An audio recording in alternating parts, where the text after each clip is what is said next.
Hello everyone, thank you for joining me today. Yvonne Heath with Love Your Life to Death. I was a nurse for 27 years, and in my career I witnessed our death-phobic society and how our reluctance to talk about, plan and prepare for grief, death and dying causes excessive suffering in life and at the end of life. So my new purpose is to share a message, create a culture of change, and to empower people to have conversations about living well, grieving well, and dying well. And I'm sharing my message with my book, Love Your Life to Death, social media, and any way I can. I am also an inspirational speaker, and I also have the pleasure of being a TV host, and that brings us here today. I am interviewing wonderful guests, and today I have the pleasure of introducing you to my friend, Anne Larcade. Hello, Anne. Thank you. I'm so glad you're here today. So Anne, I know you have so much on your plate right now. Everybody is busy, but you certainly have quite a lot going on, and so I thank you for taking the time and joining us today. My pleasure. Yeah, so Anne is the CEO of Sequel Hotels and Resorts, and is the proud mom of Emil and Alex, and is the Erin Brockovich of Canada, and is an advocate for special needs and in particular autism for children and adults. And you're here to share your journey and your very important message, and I'm so pleased that you are. So if we could go back 26 years, is that how long this journey has? Yes. So share with us your journey with Alex. Sure. Well, first of all, Alex is a wonderful, loving human being. He speaks, he talks, he writes, but he certainly has had a journey. And our journey has been one that encompasses the healthcare system, the educational system. Alex was abducted in grade 2 by a pedophile and abused, and developed post-traumatic stress from that event. He's done very well through his life, and most recently we had a setback entering the healthcare system with doctors that weren't familiar with autism and misunderstood his behaviors. That resulted in being sent to a psych ward, and the way in which he was treated caused him to have post-traumatic stress and acute anxiety. So he's actually been in and out of hospital for a year now, trying to recover. Yes, and in between, I mean, Alex was doing very well for many, many years. Yes, so we did everything that parents today are instructed to do, and he did very well. He learned to talk by using sign language. He overcame a tremendous amount of adversity and was, I guess the closest comparable would be Forrest Gump, and a just amazing human being. Got up in the morning, was starting to learn how to work, and had a happy life for about 15 years, the last 15 years.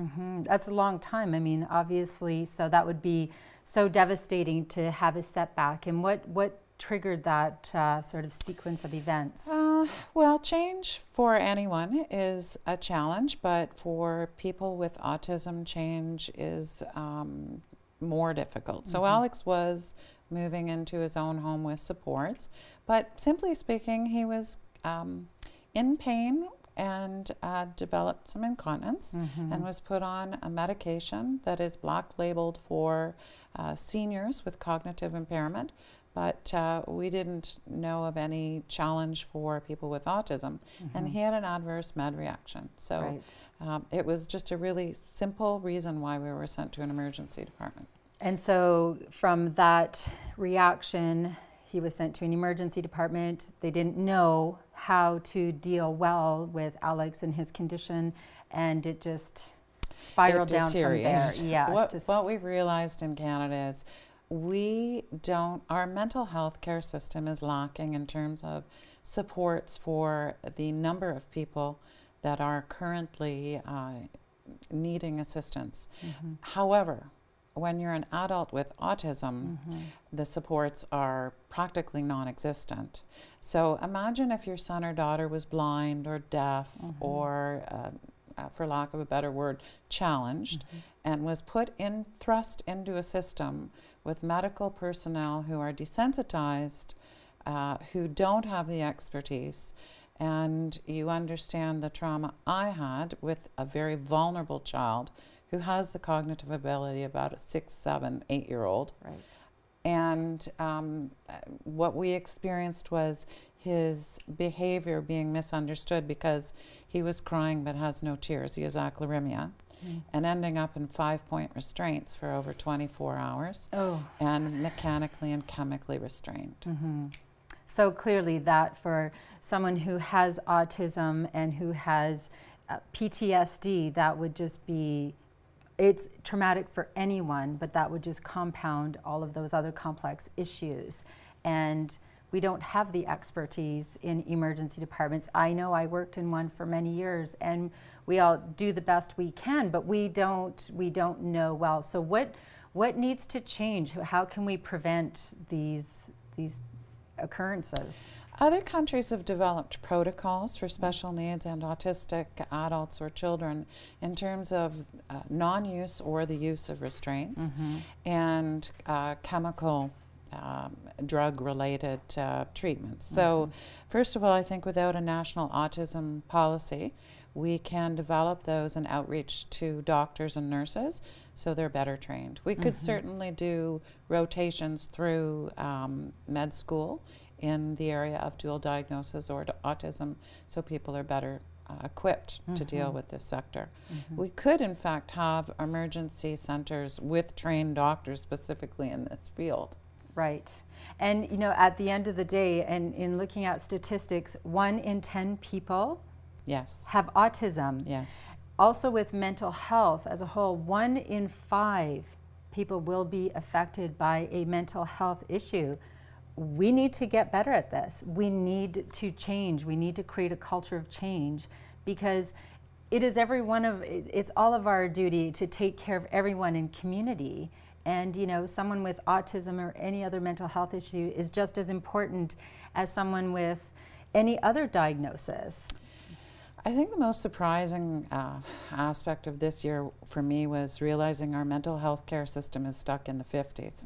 And if go visit your local psych ward and see what we're doing in Canada or Ontario.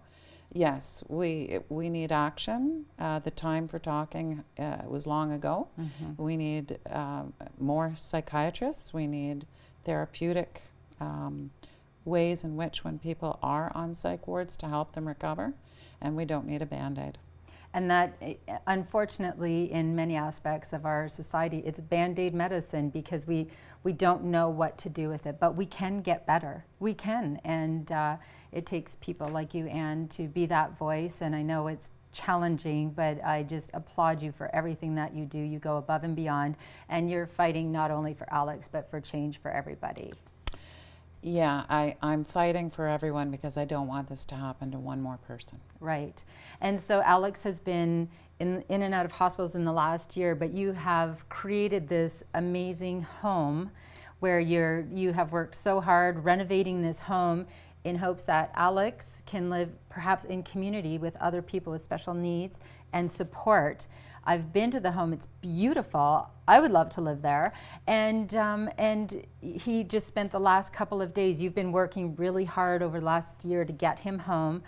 The challenge is getting enough support so that he can stay home. But tell me about his last couple days at his home. Sure. Alex has a new therapy dog, and we have an acreage with, I'd say, a therapeutic home and room for others that are looking for low-cost, lovely living. And I was very excited to be home. When someone is recovering from anxiety and PTSD, it's not black and white. You don't get to a point and you're all better.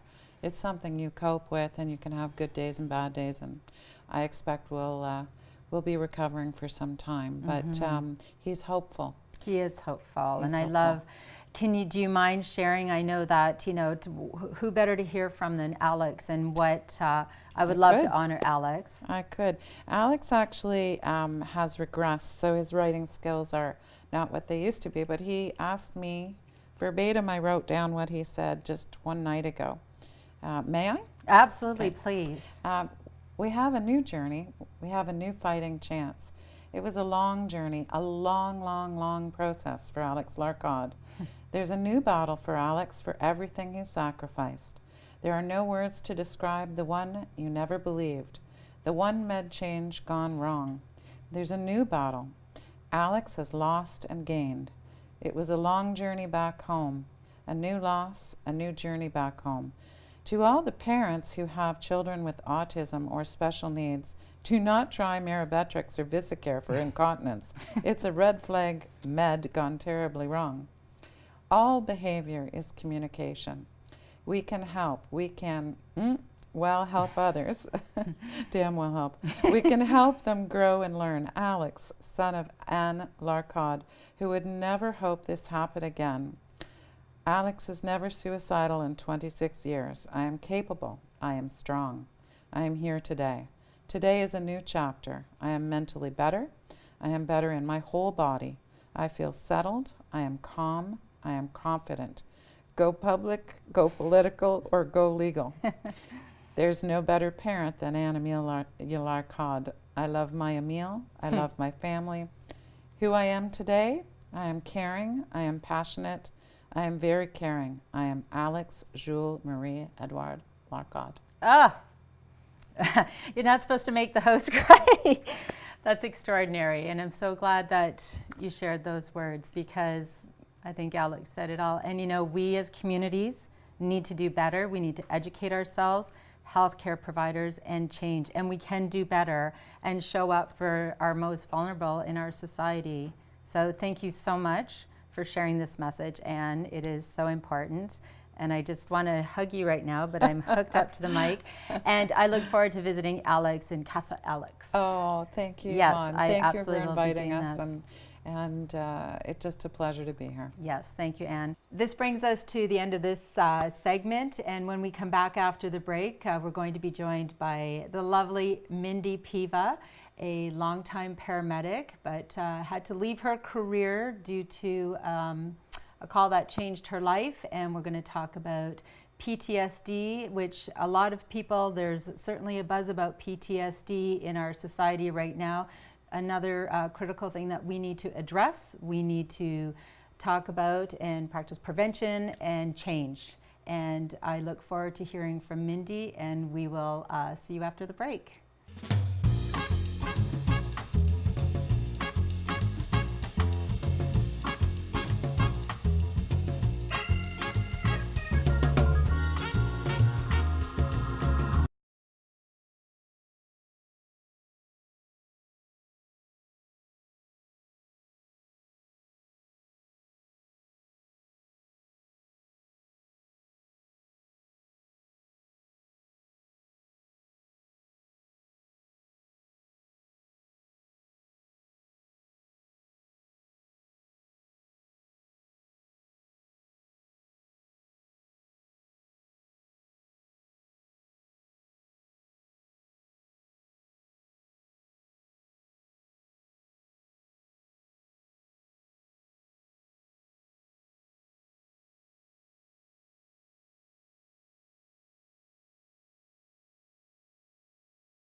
Hello, everyone. Thank you for staying with us. And I'm here to welcome Mindy Piva. Mindy, thank you so much for being with me today. I appreciate it. Thank you so much for having me. I'm over the moon grateful and excited to be here with you. That's awesome. I love to hear you say that, because I know this is not something that's just easy for you, and you step out of your comfort zone because you have an important message to share. That's right. Yes, and so before the break, I said we were going to talk about PTSD. Not everyone knows about that, but there's certainly more and more people that are affected by it, and we need to know. So can you tell me what PTSD is, and we'll go from there. For sure. So according to the DSM, which is kind of the big Bible that doctors use to decide whether you meet the criteria to have a diagnosis, PTSD is if you, over 30 days, if you have things that you're trying to avoid, if you're having nightmares, if you're having flashbacks, triggers, maybe some dissociation, which is basically the body saying this is too much and I zone out.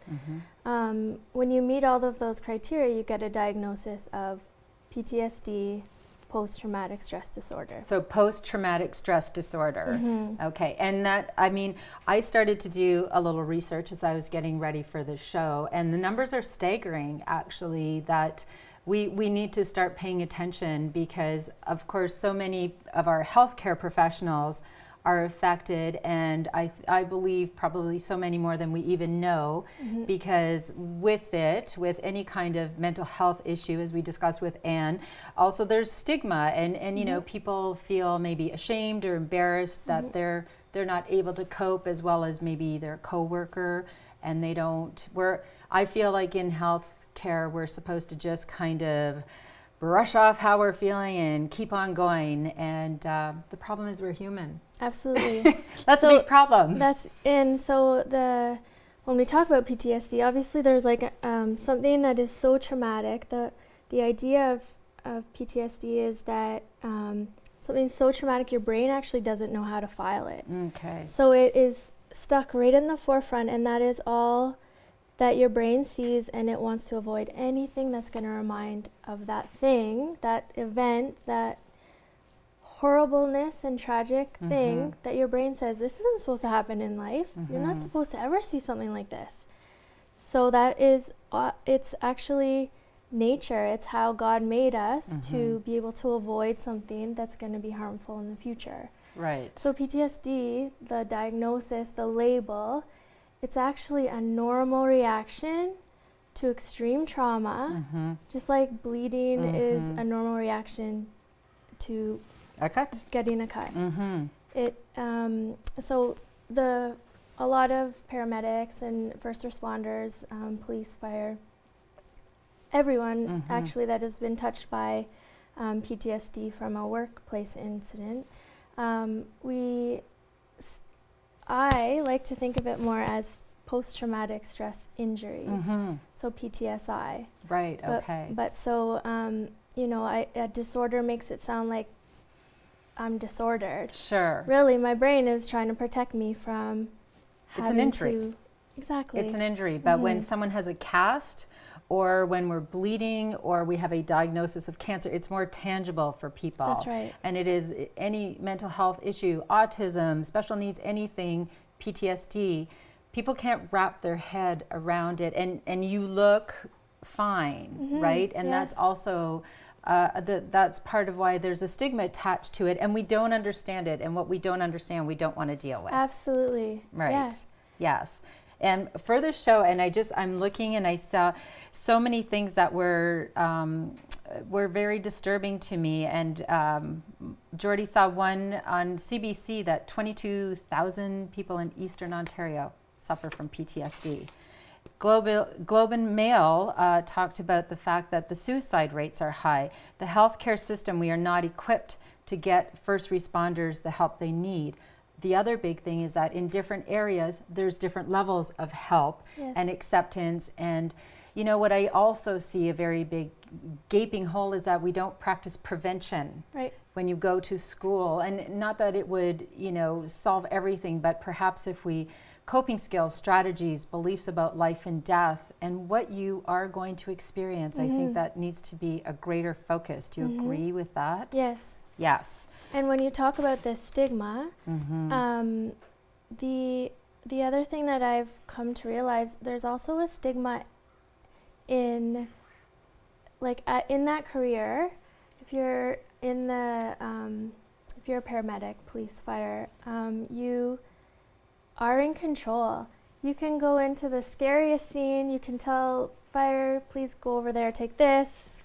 Police, you do this. You are in control, and you are tough. Mm-hmm. So when these things start happening in your brain and all of a sudden you're like getting flashbacks, or you're afraid to go somewhere that will remind you of something, it scares you. You have a stigma in your brain. This isn't me. I'm stronger than this. And you want to be your old self That's again, right. don't you? That's right. You know, you didn't choose this. It's like your brain, it just kind of went down this road and you don't know how to get back. Yeah. And you have to find a new normal, don't you? That's exactly how I think, like with your book and grief, because you asked me once, like, what was the hardest part? Mm-hmm. The hardest part for me was that it was grieving for the old Mindy. Absolutely. Like, I wanted to be that Mindy again, the one who was in control of her brain. That's how I felt. And the one who, like, I had to decide, or I had to come to the realization that I was grieving for that old person.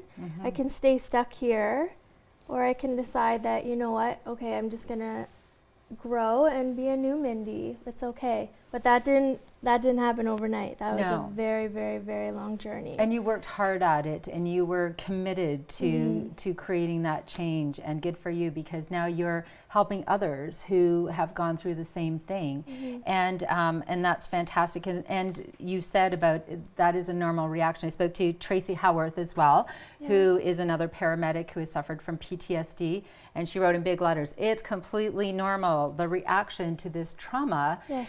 But the other part that she shared was that, you know, that with PTSD there may be symptoms of drugs or drinking, suicide, depression, all of these things, but it can also manifest as irritability, anger, anxiety, and you know, those we are not signs that we should just stuff aside, like, and that's what we said, it's okay, well, that's just normal shift work or whatever. These are little red flags that we need to look at. And also Natalie Harris, who told me to give you a big hug. I'm going to give you another one. Cool. Yeah, she's another paramedic, and she was just on Daytime on Rogers, actually. She has a book coming out in January, and she is discussing her journey with PTSD. And she said that she wants the message that you are not alone. Talking is the only way to heal that will allow stigma to slowly melt away. We are human beings under our uniforms, and we need to remember that. Aww. Yes, it's so true, right? We can't make each other cry on the show, just so you know. But it's, you know, it is a tough journey, but worth it. And what would you say is the most important message for co-working paramedics who, you know, so-and-so is off and they have PTSD? You know, I feel like people need to learn how to just show up for these people. Oh, yeah. Show up. And there's an ambulance. How ironic. Anyways, yes. And you know what? Like, I had to listen on my iPad or on my iPod to sirens to desensitize to that, because my brain, when it hears that, says, get the heck out of here. Interesting. And I mean, how frightening for you to know that that's going to be your trigger. You hear sirens everywhere, right? And so you had to really work on that. Now I showed me a growth chart, post-traumatic growth chart, and I love this concept. And so tell me about that. Well, I just wanted, like, the reason why I do put myself out there, like you said, like, this is kind of nerve-wracking. So, but good for you. You're creating change. And sometimes I stand on stage with lots of people watching, and the reason I do it is because I hope to inspire others that you won't ever be the same person again, but you can be a better person. That's right. So when we talk about post-traumatic growth, this was a big thing for me to learn about, is that resilience, we've all heard that word. All of us have resilience. Everyday life.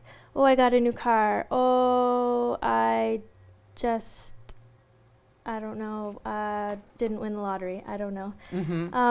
So this is normal everyday resilience. Something traumatic happens, you're way down here. Right. Okay? Some people get stuck down in here. This is PTSD world, struggle. Some people stay here and they self-medicate, maybe alcohol, drugs, and they get stuck. But if you decide that that's not how your story's going to end, that you can move through that grief process of the old you and the old version. You can, through help with lots of your friends, family, doctors, and learning everything you can come back to where you were before. But then there's also, they've found that these people that can keep going and learn and learn and learn, they actually go above where they were before, and this is called post-traumatic growth. I love it. And that's what you have done. And you've worked very hard. And Yeah. I know I've been a witness to everything you've done, and getting out of your comfort zone and sharing your message and sharing your story, because it isn't always easy, is it? But I'm just so proud of you. Aww. I really am. And I know that your husband, Chris, has also gone down this road, and we'd need a whole other episode to talk about that. We totally do. We totally do. And I'm sure you're a support for each other on this journey. And I can't thank you enough for being willing to share your story. And we did talk about this jar thing, right? Like we said, here's a good visual. Yeah. And I think that this is an important one, where PTSD, you think, okay, this is all the life stuff and health issues and work, and we keep going, and we have this jar and we're doing okay. And then we keep trying to stuff in the jar, and we keep going, and then suddenly there's another traumatic event, and then suddenly your jar is just so full that you cannot function anymore. And people are like, broke. oh, what happened? Yes, Yes. boom. And so we need to learn to empty our jar, be honest with each other, and reach out when you need help. Ask for it, no matter what, even if it's just you're just not feeling yourself, and learn to talk and show up for each other as well. Yes. Right? And don't take it personal if they're not ready for you to show up. Right. Yes. It's Be their your journey. own. Yes, exactly. Yeah. That's it for this episode of Love Your Life to Death. And thank you so much for joining us. My advice to you, plan your life, plan your death, then just love your life to death. And always bring your own tambourine to the party. Bye for now.